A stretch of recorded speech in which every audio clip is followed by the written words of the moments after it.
Se você está aqui, é porque é um sinal de que essa história merece ser ouvida. Então, aproveita para se inscrever no canal para me dar uma força. E comenta aí de qual cidade você me assiste. Tem dias que a gente acorda e sabe que vai carregar o mundo nas costas até a noite cair. E tem dias que a gente acorda e nem sente mais o peso, porque já virou parte da gente. Eu acordo sempre antes do sol nascer, não porque quero, mas porque o corpo já não sabe mais dormir direito. Desde que Maria se foi, o silêncio da casa ficou tão pesado que parece que ele me empurra para fora da cama antes da hora. Eu abro os olhos no escuro, olho para o teto de madeira manchado pela fumaça do fogão e por uns segundos eu ainda espero ouvir a voz dela me chamando da cozinha. Café tá pronto, amor, mas não vem nada, só o vento batendo na janela mal fechada e o ranger da madeira velha se acomodando com o frio da madrugada. Eu levanto devagar, os joelhos estalando, as costas reclamando dos anos de trabalho pesado. Calço as botas sem olhar, porque já sei onde cada coisa tá. Passo a mão no rosto cansado, sinto a barba crescida, os olhos fundos.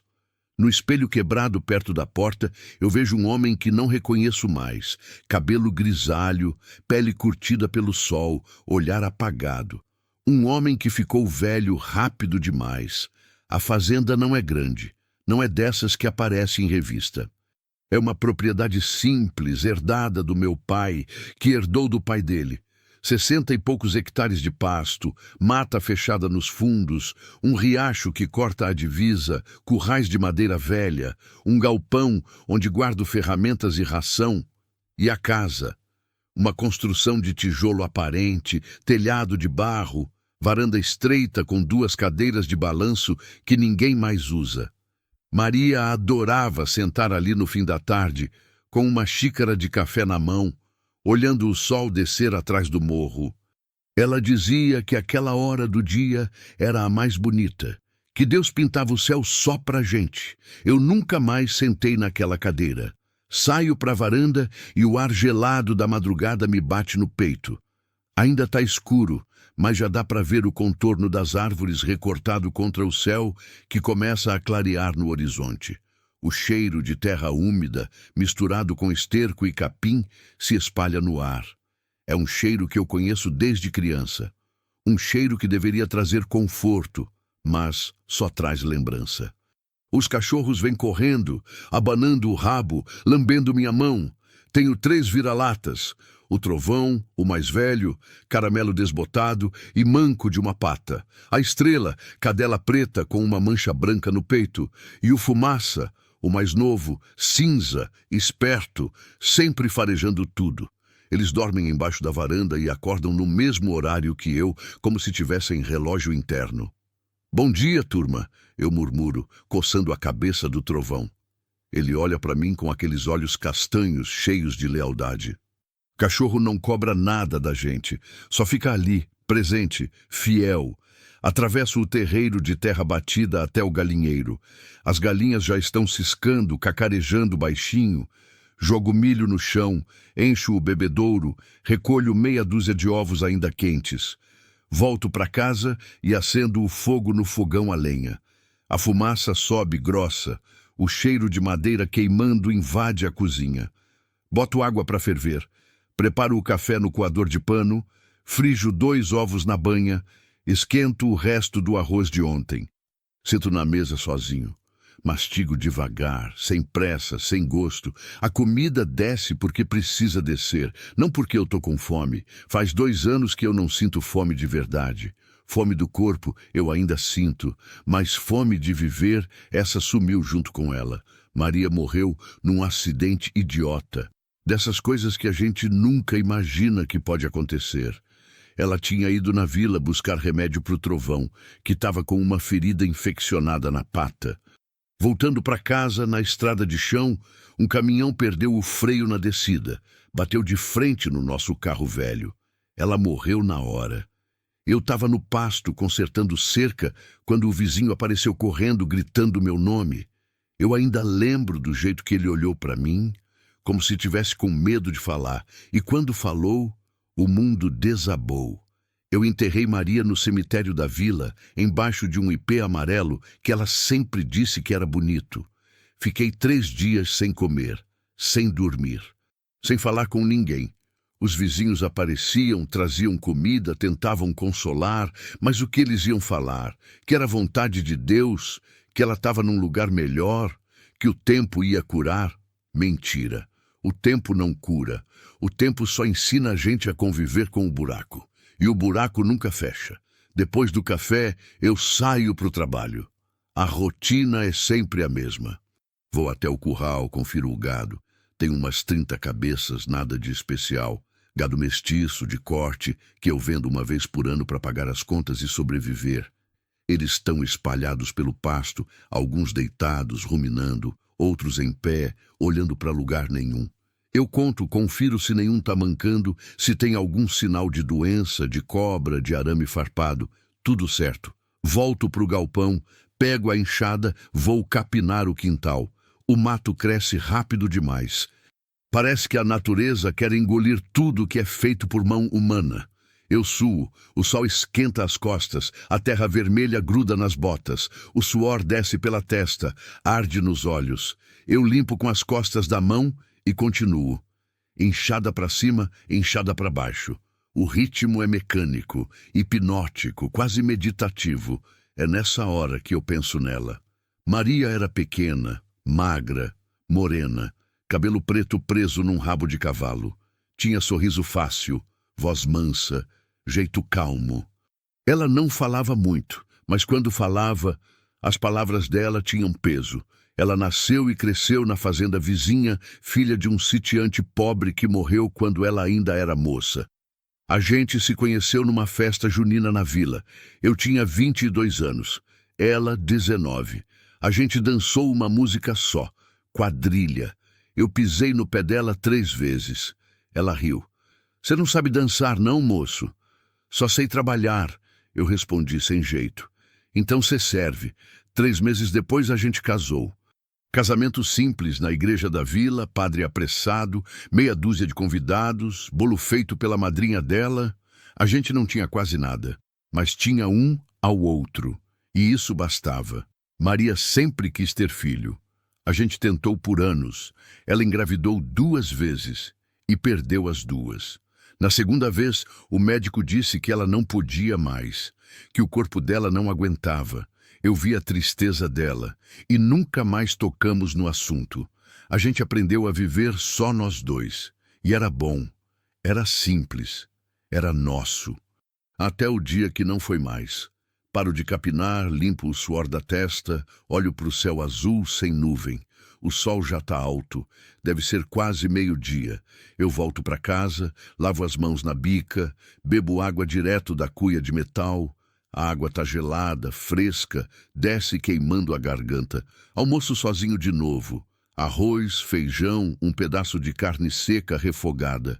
Mastigo devagar, olhando para a cadeira vazia do outro lado da mesa. Às vezes eu ainda boto 2 pratos, sem querer, por hábito. Quando percebo, tiro o segundo prato e guardo de volta. Depois do almoço, eu deito na rede da varanda. Os cachorros se esparramam na sombra. O calor aperta, o silêncio também. É nessa hora do dia que o vazio grita mais alto. Eu fecho os olhos, mas não durmo. Só fico ali, balançando devagar, ouvindo o vento nos eucaliptos, o mugido distante do gado, o canto de um bem-te-vi no quintal. Maria, eu murmuro baixinho. O vento não responde. Levanto da rede no meio da tarde, quando o sol começa a perder força. Vou conferir a cerca do fundo, onde tem um trecho que está precisando de reparo. Pego arame, alicate, martelo e saio caminhando pelo pasto. Os cachorros vêm atrás, farejando tudo, correndo de um lado para o outro.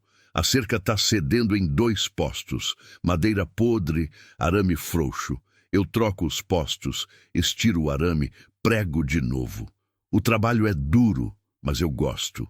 Trabalho cansa o corpo, e canseira do corpo acalma a cabeça. Pelo menos por algumas horas. Enquanto trabalho, eu olho para o horizonte. A mata fechada começa logo ali, depois da última cerca. É uma mata densa, antiga, cheia de mistério. Meu pai sempre dizia para não entrar lá sozinho, que tinha onça, cobra, buraco fundo, rio traiçoeiro. Eu respeitei a vida toda. Só entro quando é necessário, para buscar uma vaca perdida, para rastrear algum animal que pulou a cerca. Mas tem dias que eu olho para aquela mata e sinto uma coisa estranha. Como se ela tivesse me chamando, como se tivesse algo lá dentro esperando por mim. Balanço a cabeça, afastando o pensamento. Besteira. Coisa da minha cabeça cansada. Termino o reparo e volto para casa. O sol já está descendo, tingindo o céu de laranja e rosa. É a hora que Maria mais gostava. Eu paro na varanda, olho para o pôr do sol e por um segundo eu quase sento na cadeira de balanço dela. Quase, mas não sento. Nunca mais vou sentar. A noite cai rápido no interior. Eu acendo a lamparina a gás, porque energia elétrica aqui só chegou até o poste da estrada. Para puxar até a casa ia custar caro demais. Então eu vivo na luz amarelada e fraca da lamparina.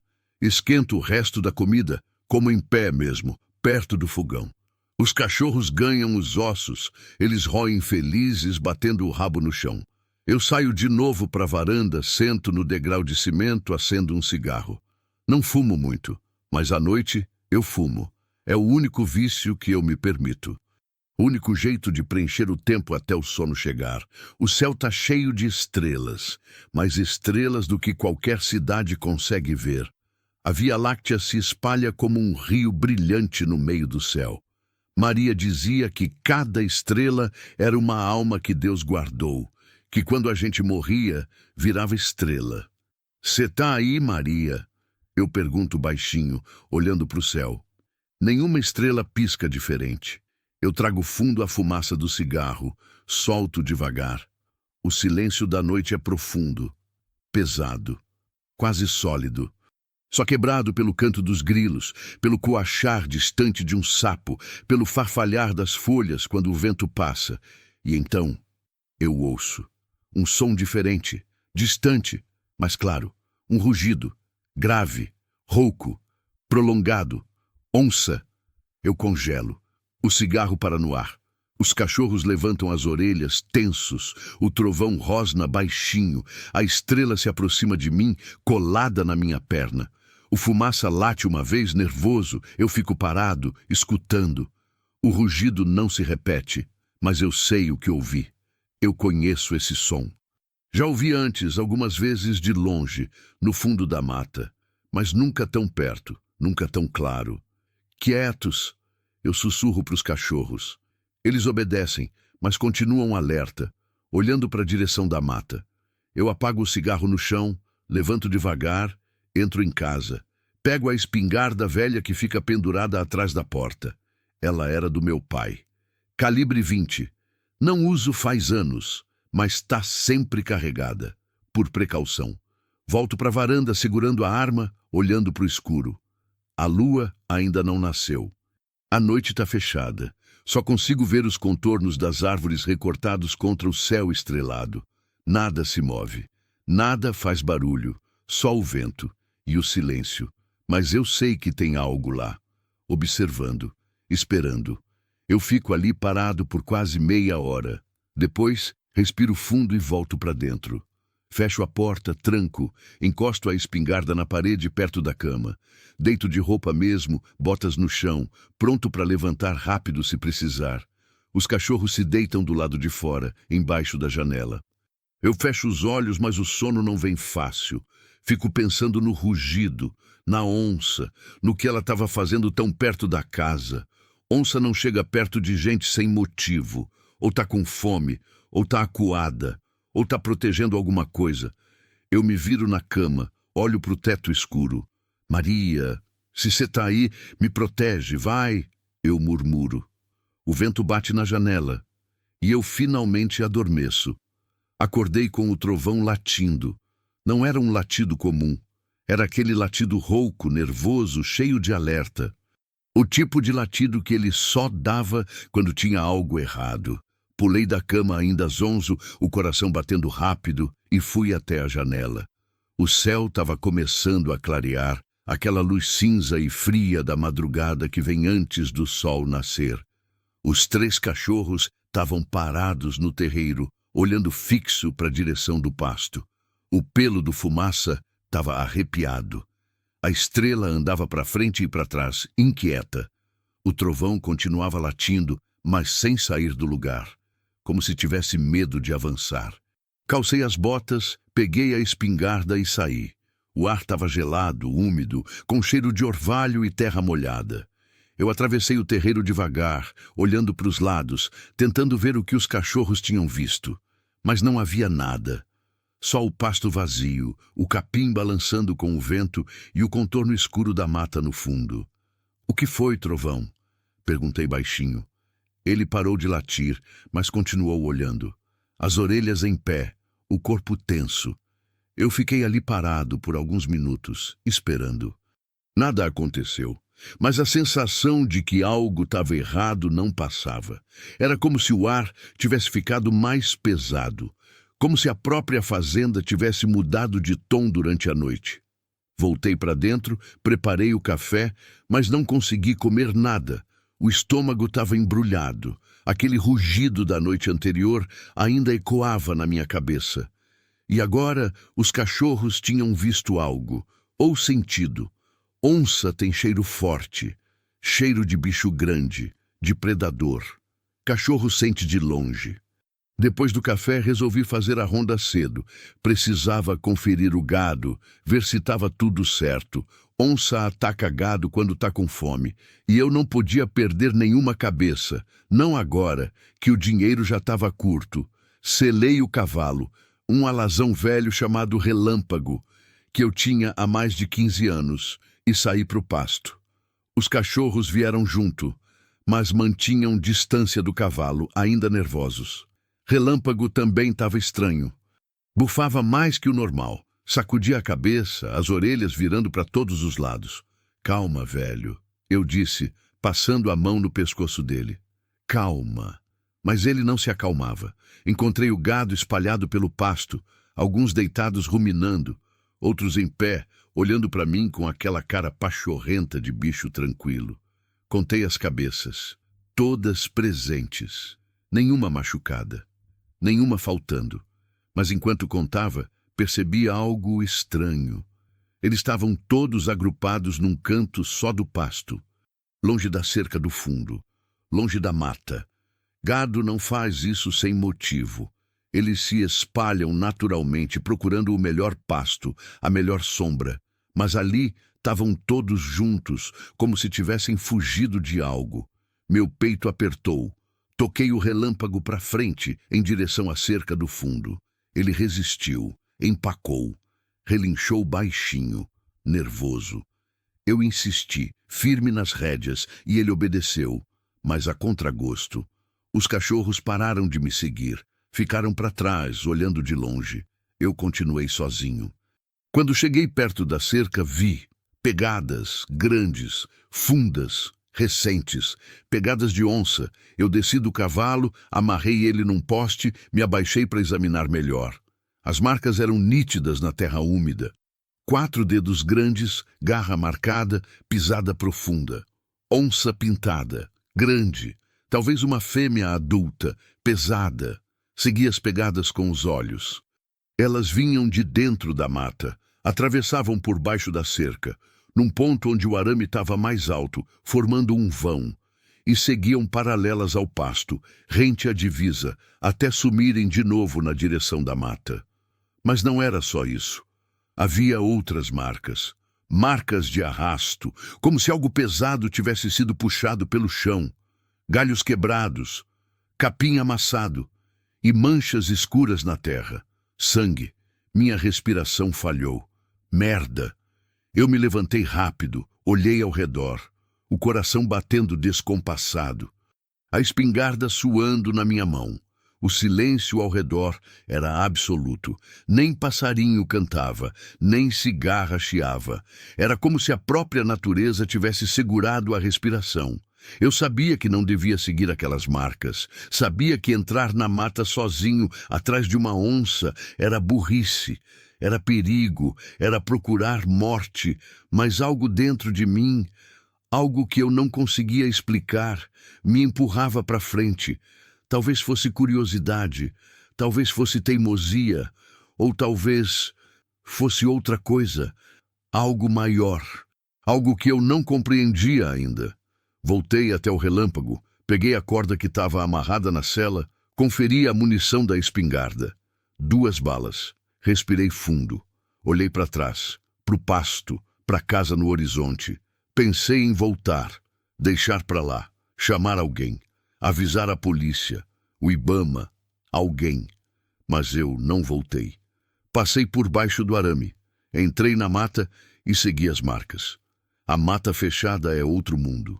Escura mesmo de dia, úmida, cheia de sons abafados, de cheiros fortes, de presenças invisíveis. As árvores crescem tortas, os cipós pendem como cordas, o chão é fofo, coberto de folhas mortas e raízes expostas. Cada passo que eu dava fazia barulho, folhas secas estalando, gravetos quebrando. Eu tentava andar devagar, mas era impossível ser silencioso. Segui as marcas por uns 20 minutos. Elas continuavam claras, pegadas de onça, arrasto, sangue, cada vez mais recente, cada vez mais perto. Até que parei. Porque ouvi algo, um gemido, baixinho, fraco, humano. Meu sangue congelou. Eu apertei a espingarda, avancei mais alguns passos, afastei um cipó e vi. Uma clareira pequena, árvores tortas ao redor, chão coberto de folhas secas, e no meio, caída no pé de uma árvore. Uma mulher. Eu pisei.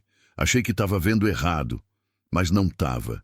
Era uma mulher, jovem, talvez uns 20 e poucos anos, roupa rasgada, suja de terra e sangue, cabelo grudado no rosto suado. Pulsos e tornozelos amarrados com corda grossa, amarrada na base da árvore. Ela estava deitada de lado, tremendo, os olhos semicerrados. Meu Deus! Eu sussurrei, dei um passo à frente. E então ouvi o rosnado, grave, rouco, profundo. Eu congelei, virei a cabeça devagar, muito devagar para a esquerda, e a vi. A onça. Ela estava a uns 20 metros de distância, meio escondida atrás de uma moita de samambaia. Só a cabeça aparecia, os olhos amarelos fixos em mim, as orelhas para trás. O focinho franzido mostrando os dentes. Ela era enorme, pelagem dourada salpicada de rosetas pretas, corpo musculoso, pesado, construído para matar. Não era um bicho qualquer, era uma predadora no auge, no território dela. E eu tinha acabado de entrar nele. Minha mão tremia tanto que a espingarda quase caiu. Eu tentei engolir seco, mas a garganta estava fechada. A onça rosnou de novo, mais alto, mais ameaçador. O corpo dela se abaixou. As patas dianteiras se esticaram. O traseiro se ergueu. Posição de bote. Merda! Eu não podia atirar primeiro. Se eu errasse, ela avançava. Se eu acertasse, o barulho ia assustar ela, mas também podia enfurecê-la, e eu só tinha 2 balas. A mulher gemeu de novo, fraco, quase inaudível. Eu olhei para ela. Os olhos dela se abriram por um segundo, me viram, e naquele olhar tinha desespero, tinha súplica, tinha a certeza de que ia morrer ali. Ela tentou falar, mas só saiu um soluço abafado. Eu olhei de volta para a onça. Ela não tinha se movido. Mas os olhos dela não saíam de mim, calculando, medindo, decidindo, minha mente corria. O que eu fazia? Atirava, recuava, gritava, ficava parado. E então, algo dentro de mim falou. Não sei se foi instinto, fé, loucura ou memória de algo que meu pai tinha me ensinado há muito tempo. Mas eu dei um passo à frente, devagar, firme, de frente para a onça. Ela rosnou, mais alto, ameaçadora. Eu dei outro passo. Sai, eu disse com voz trêmula, mas firme. Essa aqui não é tua. Sai. A onça se levantou por completo. O rabo bateu no chão, o corpo todo tenso. Ela ia atacar, eu sabia, mas eu não recuei. Dei mais um passo. Me coloquei entre ela e a mulher. Abri os braços, a espingarda numa mão, a outra mão aberta. Vai! Eu gritei com toda a força que consegui. A onça pulou para trás, assustada com o grito, mas não fugiu. Ficou ali, olhando, rosnando baixo. Eu respirei fundo, o coração explodindo no peito. E então ela virou a cabeça, farejou o ar, olhou para a mulher. Olhou para mim e lentamente, muito lentamente, começou a recuar, passo a passo, sem tirar os olhos de mim, até que sumiu entre as árvores. O silêncio voltou, pesado, absoluto. Eu caí de joelhos, as mãos tremendo tanto que eu mal conseguia segurar a espingarda. O suor escorrendo pelo rosto, o ar entrando aos trancos nos pulmões. Eu tinha certeza de que ia morrer. Certeza. Mas não morri. Levantei rápido, corri até a mulher. Tirei o facão da bainha na cintura e comecei a cortar as cordas. As mãos tremiam tanto que eu errava o corte. Tentei de novo, até que a primeira corda arrebentou. Calma, eu sussurrei. Eu vou te tirar daqui. Calma. Ela não respondeu. Só chorava. Um choro baixo, sufocado, quebrado. Cortei a segunda corda, a terceira, a quarta. Quando a última se rompeu, ela desabou no meu peito, tremendo como se fosse quebrar. Eu segurei ela, firme, sentindo o peso frágil do corpo dela nos meus braços. Eu tô aqui, eu disse sem saber por quê. Eu tô aqui. E então percebi. As marcas nos pulsos, nas pernas, roxas, fundas. Ela tinha sido amarrada com força por muito tempo, as roupas rasgadas, o rosto coberto de arranhões e terra. Alguém tinha feito isso com ela, alguém tinha trazido ela até aqui e deixado para morrer. Meu estômago revirou. Quem fez isso com você? Perguntei baixinho. Ela tentou falar, mas só saiu um gemido. Eu não insisti. Peguei ela no colo. Era leve, leve demais, e comecei a caminhar de volta. A mata parecia ainda mais escura, mais silenciosa, mais observadora. Eu sentia que a onça ainda estava por perto, observando, seguindo, mas não aparecia. Quando finalmente saí da mata, o sol já tinha nascido. A luz forte me cegou por um segundo. Relâmpago estava onde eu tinha deixado, nervoso, bufando, puxando a corda. Eu montei com dificuldade, segurando a mulher na frente, e toquei o cavalo de volta para casa. Ela desmaiou no meio do caminho. Quando cheguei em casa, o sol já estava alto e o calor começava a apertar. Desmontei do relâmpago com cuidado, segurando a mulher nos braços. Ela continuava desmaiada, a respiração fraca, o corpo mole. Os cachorros vieram correndo, farejando ela, inquietos. O trovão rosnou baixinho, depois cheirou de novo e se afastou confuso.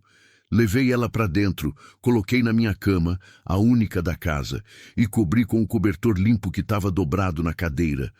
Ela parecia ainda mais frágil ali, perdida naquele colchão velho, o rosto pálido, os lábios rachados. Eu trouxe água, molhei um pano, limpei o rosto dela devagar. Havia arranhões fundos nas bochechas, na testa, no pescoço, terra grudada no cabelo, sangue seco nas mãos. Eu não sabia o que fazer. Não sou médico, não sou enfermeiro. Sou só um fazendeiro que mal consegue cuidar de si mesmo. Mas algo dentro de mim, talvez a lembrança de Maria, talvez só a humanidade, me fez ficar ali, sentado na cadeira velha ao lado da cama, olhando, esperando ela acordar. Os cachorros se deitaram do lado de fora do quarto, no corredor. De vez em quando, o Fumaça levantava a cabeça, olhava para a janela, rosnava baixinho, como se sentisse algo que eu não via.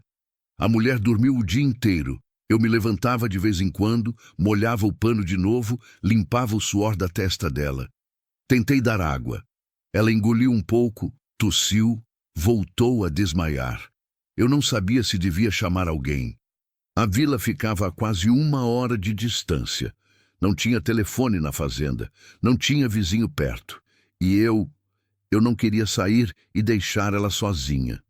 Não depois do que tinha visto na mata. A tarde passou devagar. Eu preparei comida. Arroz, feijão, um pedaço de carne. Mas não consegui comer quase nada. Fiquei na cozinha, olhando pela janela, vendo o sol descer atrás do morro. A fazenda estava quieta demais. Nem os pássaros cantavam, nem o gado mugia. Era como se tudo tivesse segurado a respiração. Quando o céu começou a escurecer, acendi a lamparina e voltei para o quarto. Ela continuava dormindo, mas agora ela tremia, não de frio.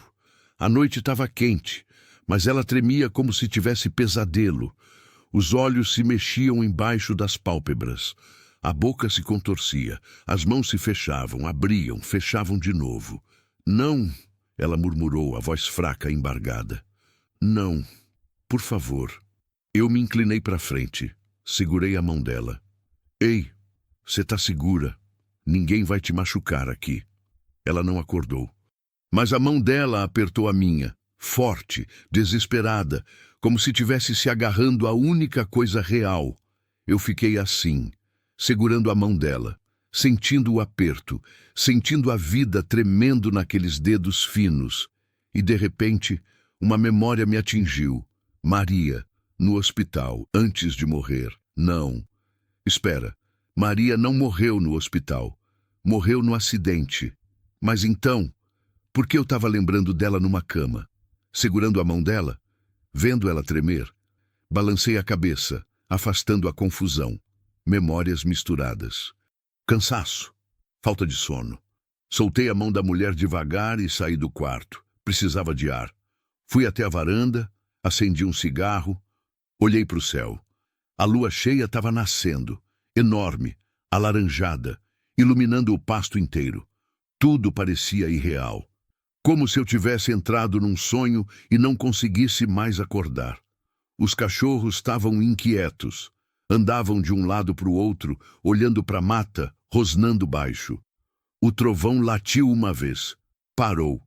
Latiu de novo. O que é, velho? Perguntei. Ele não respondeu. Só continuou olhando.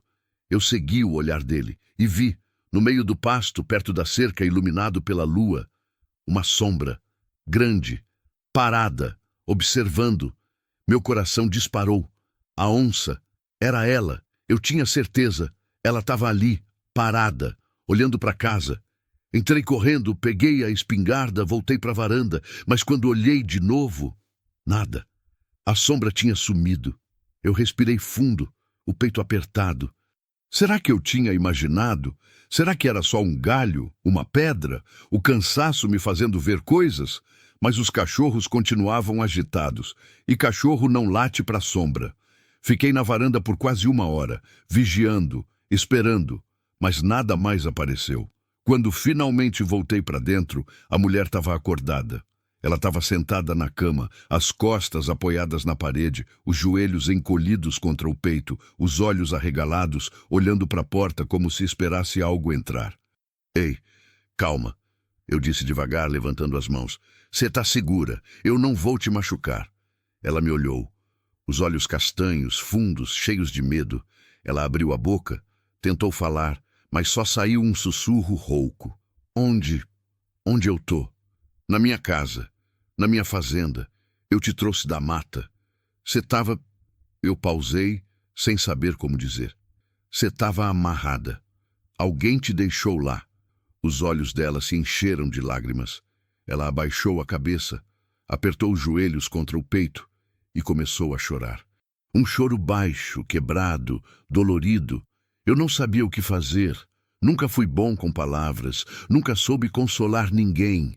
Nem Maria eu conseguia consolar direito quando ela chorava pelas crianças que não vieram. Mas eu me aproximei devagar, sentei na cadeira ao lado da cama e esperei. Só isso. Esperei ela chorar até não ter mais lágrima. Quando ela finalmente parou, limpou o rosto com as costas da mão e olhou para mim. Obrigada, ela disse, a voz ainda fraca. Se o senhor não tivesse aparecido, eu ia morrer lá. Quem fez isso com você? Ela fechou os olhos, respirou fundo. Quando abriu de novo, havia uma dor tão profunda naquele olhar que eu senti no peito. O padrasto, ela disse, a voz tremendo. Ele sempre foi ruim, desde que minha mãe morreu. Mas ontem, ele bebeu demais. Disse que eu era um peso, que eu não devia ter nascido, que ia acabar comigo de uma vez. A voz dela quebrou. Ele me arrastou até a mata, me amarrou e deixou lá. Disse que as onças iam resolver o problema dele. Meu estômago revirou. Raiva, nojo, descrença. Como alguém faz isso com outra pessoa? Com uma filha. Ele ainda está por aí? Perguntei, a voz mais dura que eu queria. Ela balançou a cabeça. Não sei. Ele falou que ia voltar de manhã, para ver se sobrou alguma coisa. Silêncio. Eu apertei a mandíbula. Se aquele desgraçado aparecesse aqui, ia ter que lidar comigo. E com a espingarda. Você tá segura aqui, eu disse firme. Ele não vai te achar. E se achar, não vai te levar. Ela me olhou. E pela primeira vez, vi algo além de medo naquele olhar. Vi esperança. Como o senhor se chama? José. José Vicente. Eu sou Clara. Assenti. Clara. Nome bonito. Nome que não combinava com o que ela tinha passado. Você precisa comer alguma coisa, Clara, e descansar. Eu tenho medo de dormir, ela confessou baixinho. Tenho medo de acordar e ainda tá lá, amarrada, esperando. Você não tá mais lá. Você tá aqui, e eu vou ficar de guarda. Prometo. Ela assentiu devagar, mas o medo ainda estava nos olhos. Fui até a cozinha, esquentei um prato de comida, levei para ela. Clara comeu devagar, com dificuldade, como se o corpo tivesse esquecido como mastigar. Depois, bebeu água. Muita água. Quando terminou, deitou de novo. Eu apaguei a lamparina, deixei só a luz fraca do corredor entrando pela porta entreaberta. O senhor pode ficar aqui? Ela perguntou, a voz quase inaudível. Só até eu dormir? Claro. Sentei na cadeira de novo. Ela fechou os olhos. A respiração foi acalmando aos poucos, até que finalmente ela dormiu. Eu fiquei ali, olhando, pensando, naquele dia, naquela onça, naquele encontro que não fazia sentido nenhum. Por que eu tinha decidido entrar na mata? Por que eu tinha seguido aquelas marcas? Por que eu não voltei quando ainda dava tempo? E a onça, por que ela recuou? Onça não recua. Onça ataca. Onça mata. Mas ela não matou. Ela só foi embora. Como se soubesse que não devia tocar naquela mulher. Balancei a cabeça. Besteira. Onça é bicho. Bicho não pensa. Bicho não decide. Bicho só obedece instinto. Mas então, por que o instinto dela foi recuar? Levantei da cadeira, saí do quarto com cuidado, para não acordar Clara, e fui até a cozinha. Acendi a lamparina, sentei na mesa e fiquei olhando para a parede. Lembrei do rugido da noite anterior, das pegadas na cerca, do sangue no chão, da onça parada no pasto, olhando para casa. Tudo estava conectado, de alguma forma, mas eu não conseguia entender como. Ouvi um barulho lá fora. Levantei rápido, peguei a espingarda, fui até a janela. Os cachorros estavam latindo, nervosos, assustados. Abri a porta devagar, saí para a varanda e senti um cheiro forte, selvagem, animal, onça. Ela tinha estado ali, perto da casa, muito perto. Olhei para o chão e vi pegadas grandes, fundas, recentes, na terra do terreiro, a poucos metros da varanda. Ela tinha chegado até aqui e tinha ido embora, de novo, sem atacar, sem invadir, só observando. Por quê? Eu não dormi naquela noite. Fiquei sentado na varanda, espingarda no colo, olhando para o escuro. Os cachorros ficaram comigo, alerta, farejando o ar de vez em quando. Quando o sol nasceu, eu ainda estava ali, exausto, confuso, com medo e com a sensação crescente de que algo muito maior do que eu conseguia entender tinha começado. Os 3 dias seguintes foram os mais estranhos da minha vida. Clara foi se recuperando aos poucos. As marcas nos pulsos e tornozelos começaram a clarear. Os arranhões no rosto foram cicatrizando, e ela conseguia andar pela casa sem tremer tanto. Mas o medo ainda estava ali. Eu via nos olhos dela toda vez que um galho batia na janela, toda vez que os cachorros latiam, toda vez que o vento fazia a porta ranger. Ela tinha pesadelos todas as noites. Acordava gritando, suando frio, as mãos agarradas no lençol como se ainda tivesse amarrada. Eu acordava também, ia até o quarto, acendia a lamparina, sentava na cadeira e ficava ali até ela se acalmar. Às vezes ela falava coisas sem sentido, perdida entre o sonho e a vigília. Outras vezes só chorava em silêncio. Eu não sabia como ajudar, só sabia ficar. Mas não era só Clara que estava estranha, a fazenda inteira tinha mudado. O gado continuava agrupado no canto mais distante do pasto, longe da mata. Eu tentei tocá-los para o outro lado, onde o pasto era melhor, mas eles resistiam, berravam, voltavam correndo, como se tivessem medo de alguma coisa. Os cachorros também. O trovão não saía mais de perto da casa. A estrela andava o tempo todo com o pelo arrepiado, olhando para todos os lados. E o Fumaça ficava parado horas na beirada do terreiro, olhando fixo para a mata, rosnando baixo. E tinha os sinais. Toda manhã eu encontrava pegadas novas, sempre perto da casa, sempre frescas.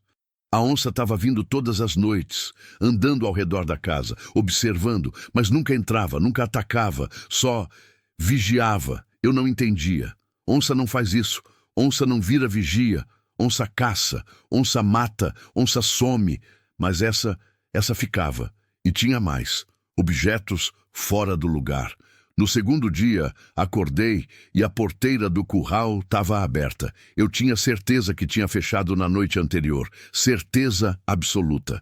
Mas de manhã estava escancarada. O gado não tinha saído. Continuava agrupado no canto, mas a porteira estava aberta.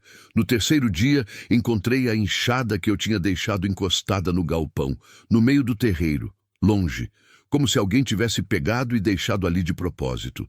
E a corda, a maldita corda. Eu tinha jogado aquelas cordas que cortei de Clara no fogo. Queimei tudo. Vi virando cinza. Mas no quarto dia de manhã, encontrei um pedaço de corda pendurado na cerca, amarrado, em nó, igual àqueles que tinham prendido Clara. Meu sangue gelou. Alguém estava fazendo isso. Alguém estava por perto. O padrasto. Tinha que ser ele. Contei para Clara. Ela empalideceu. As mãos começaram a tremer de novo. Ele está aqui, ela sussurrou. Ele veio me buscar. Ele não vai te levar. Eu disse, firme, segurando os ombros dela. Eu não vou deixar, mas por dentro eu estava com medo também. Porque se era o padrasto, por que ele estava fazendo isso? Por que não batia na porta? Por que não tentava invadir? Por que só assustava? E se não era ele, então quem era? Naquela noite, resolvi fazer vigília de verdade. Peguei a espingarda, carreguei as 2 balas e sentei na varanda. Os cachorros ficaram comigo, tensos, alerta. Clara trancou a porta do quarto por dentro. Eu disse para ela não sair até o sol nascer. A noite caiu pesada, sem estrelas, sem lua. O céu estava encoberto, carregado, com cheiro de chuva que não vinha. O calor era sufocante, o ar parado, nem um sopro de vento. Eu fiquei ali, esperando. As horas passaram devagar, 1, 2, 3 da madrugada. Nada, só o silêncio. E então, um barulho. Longe, na direção da mata, galhos quebrando, passos pesados. Os cachorros levantaram as orelhas. O trovão rosnou. A estrela se levantou, tensa. O Fumaça começou a latir, mas eu mandei calar. Ele obedeceu, mas continuou rosnando baixo. O barulho se aproximou, mais galhos quebrando, mais passos. E então, silêncio, absoluto, como se o que quer que tivesse vindo, tivesse parado e tivesse olhando. Eu levantei devagar, a espingarda firme nas mãos, e andei até a beirada da varanda. "Quem tá aí?" gritei, a voz mais firme do que eu sentia. "Nada. Eu tô armado. Se é você, desgraçado, sai daí e mostra a cara." Silêncio. E então, uma luz fraca, amarelada, se mexendo entre as árvores, como uma lanterna ou uma lamparina. Meu coração disparou. Era ele. Tinha que ser. O padrasto, vindo buscar Clara. "Sai daí!" gritei de novo. A luz parou. E então começou a se mover de novo. Mas não na minha direção. Na direção da cerca, onde eu tinha encontrado Clara. Eu não pensei. Só agi. Desci da varanda correndo, a espingarda na mão, e segui a luz. Os cachorros vieram atrás, latindo. Eu atravessei o pasto, pulei a cerca, entrei na mata. A luz continuava se movendo, sempre à frente. Sempre longe o suficiente para eu não alcançar, mas perto o suficiente para eu seguir. "Para!" gritei ofegante. A luz parou. Eu parei também, tentando recuperar o fôlego, o coração batendo tão forte que doía. E então, a luz apagou. Escuridão total. Eu ergui a espingarda, o dedo no gatilho, girando para todos os lados. "Onde você tá, seu covarde? Mostra a cara!" Nada. E então, ouvi, não uma voz, não um grito, mas um rugido, grave, profundo, próximo. A onça. Ela estava ali. Eu senti o suor frio descendo pelas costas, o medo subindo pela garganta. "Merda!" sussurrei.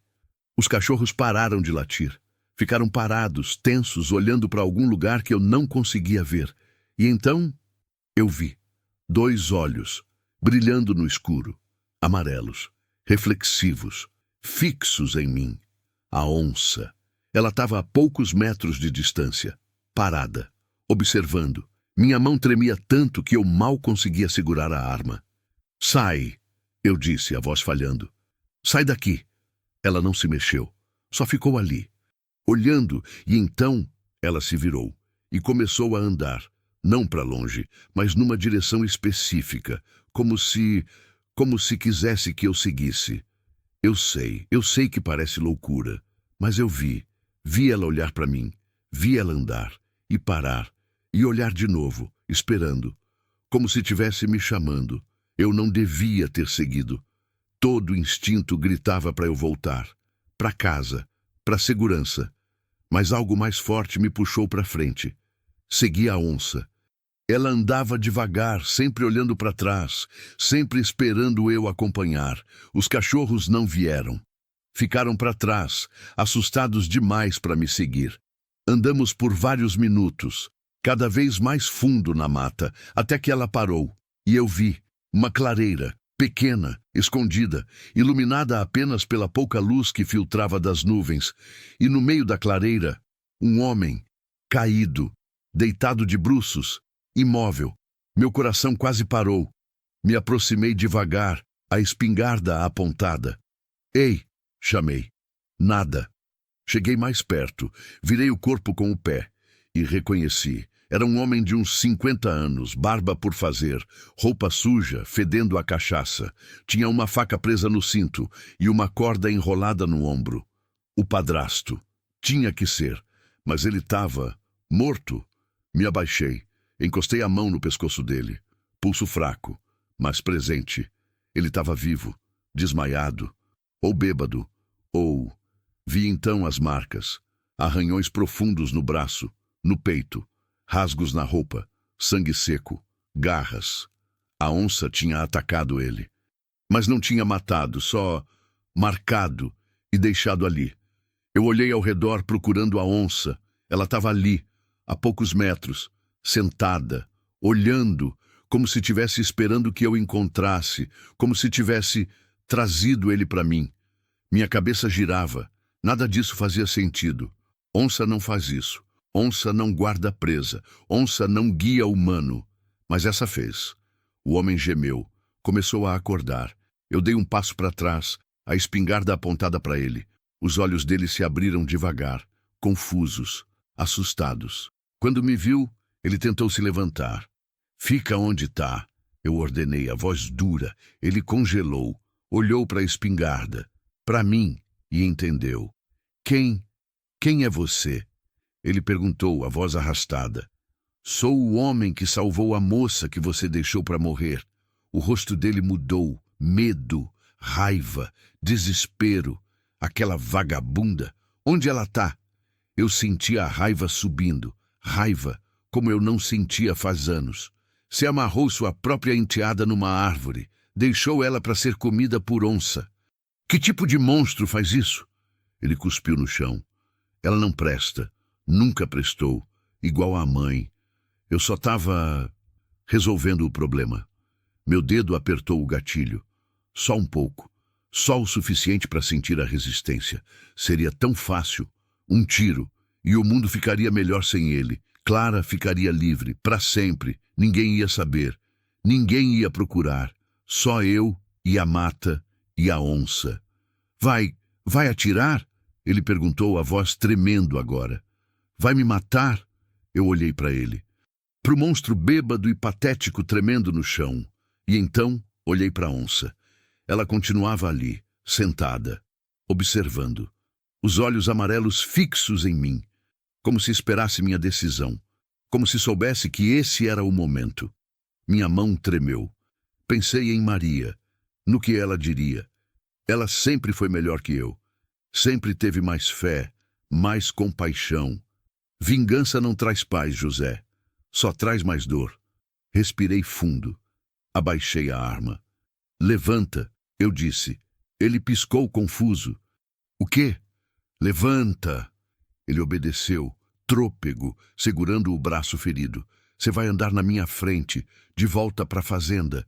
E amanhã cedo eu te levo para a delegacia. Você vai pagar pelo que fez. Do jeito certo. Eu não vou preso por causa daquela... Eu encostei a espingarda no peito dele. Cala a boca e anda. Ele andou.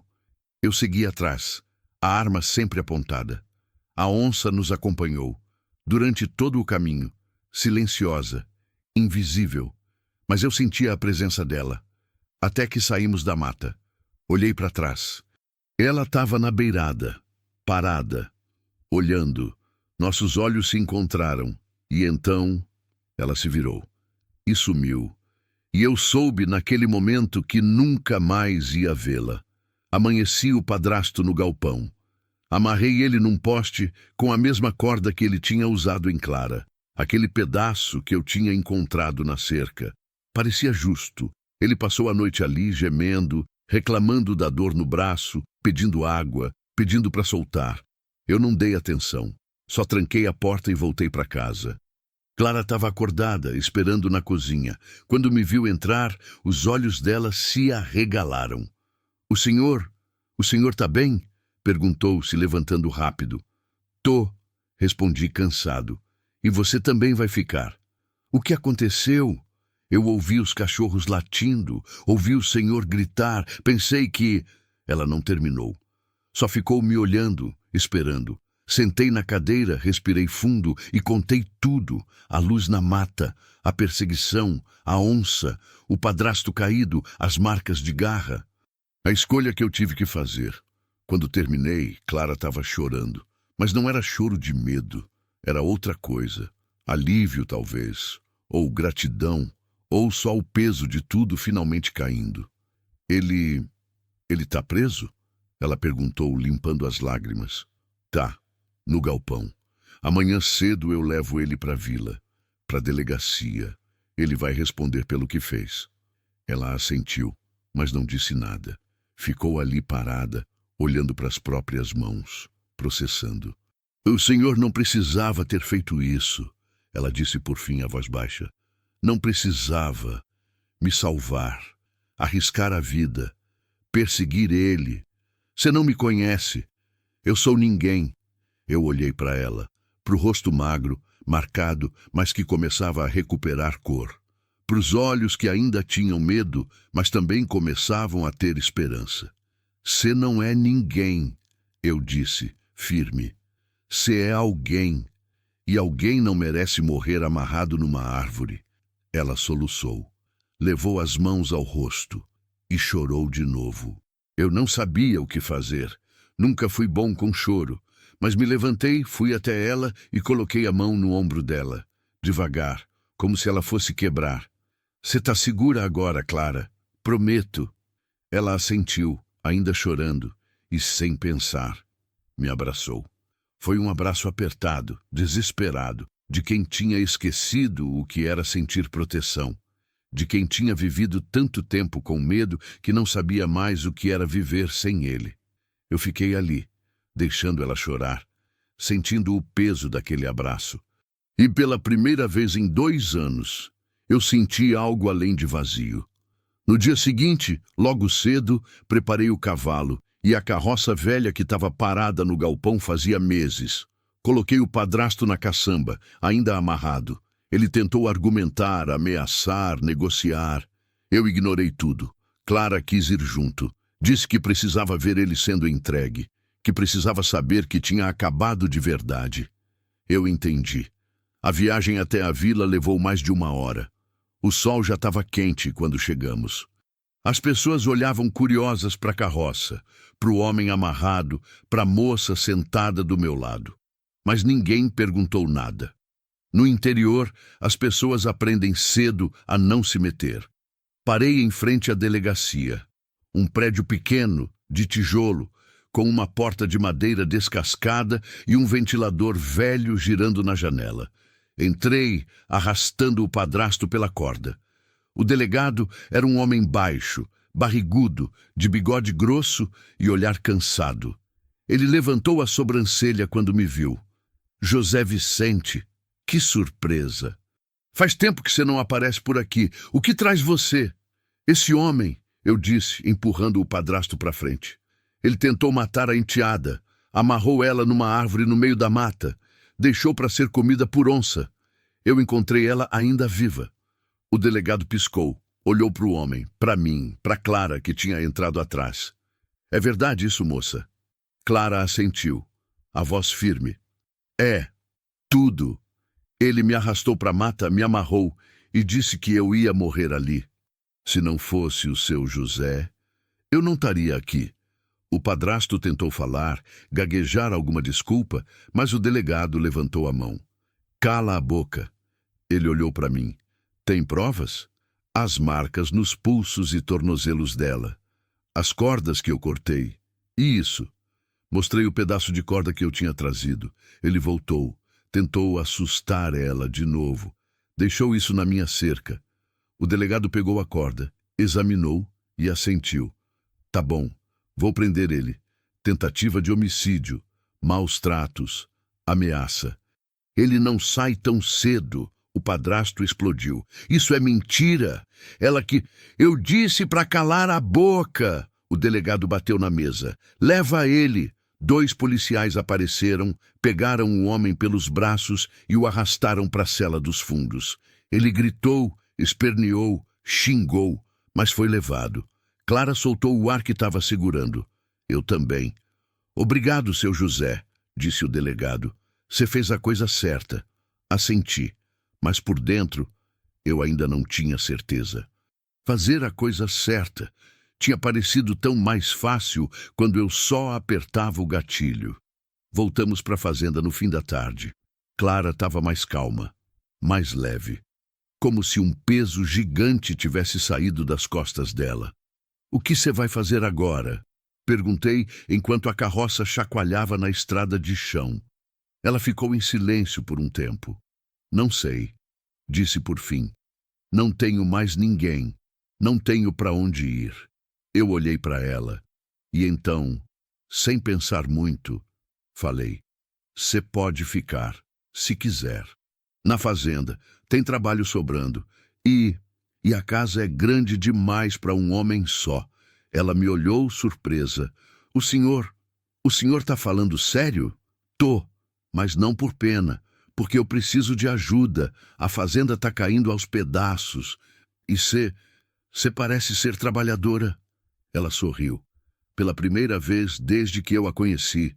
Um sorriso pequeno, tímido, mas verdadeiro. Eu aceito. E foi assim. Simples, sem grandes palavras, sem promessas. Só um acordo. Os dias seguintes foram diferentes.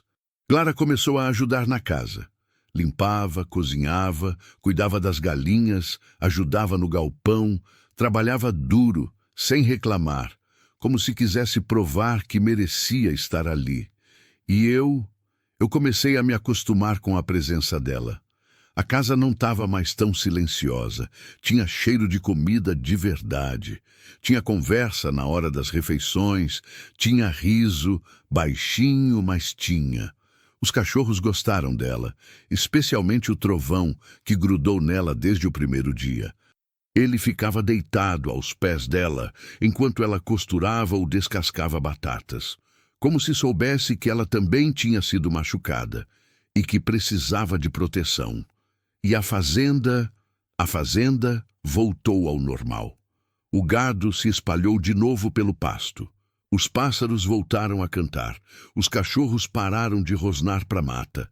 E as pegadas sumiram. Nenhuma marca nova, nenhum sinal. A onça tinha ido embora. Ou talvez nunca tivesse estado ali de verdade. Uma noite, algumas semanas depois, Clara e eu estávamos sentados na varanda, ela numa cadeira, eu na outra. Aqui era da Maria. Foi a primeira vez que eu sentei ali desde que ela morreu. E não doeu tanto quanto eu achei que ia doer. Seu José, posso perguntar uma coisa? Clara disse, quebrando o silêncio. Pode. O senhor acha que foi coincidência? Tudo o que aconteceu? Eu fiquei em silêncio, olhando para o céu, para as estrelas. Não sei, respondi sincero. Às vezes eu acho que foi. Outras vezes eu acho que não. O senhor acha que foi a onça, que ela te guiou? Eu não sei, Clara. Eu não sei explicar o que aconteceu. Só sei que, daquele dia em diante, tudo mudou. Ela assentiu, pensativa. Minha mãe costumava dizer que Deus usa o que Ele quiser para salvar quem precisa. Às vezes usa gente, às vezes usa bicho, às vezes usa até o que a gente mais tem medo. Eu olhei para ela.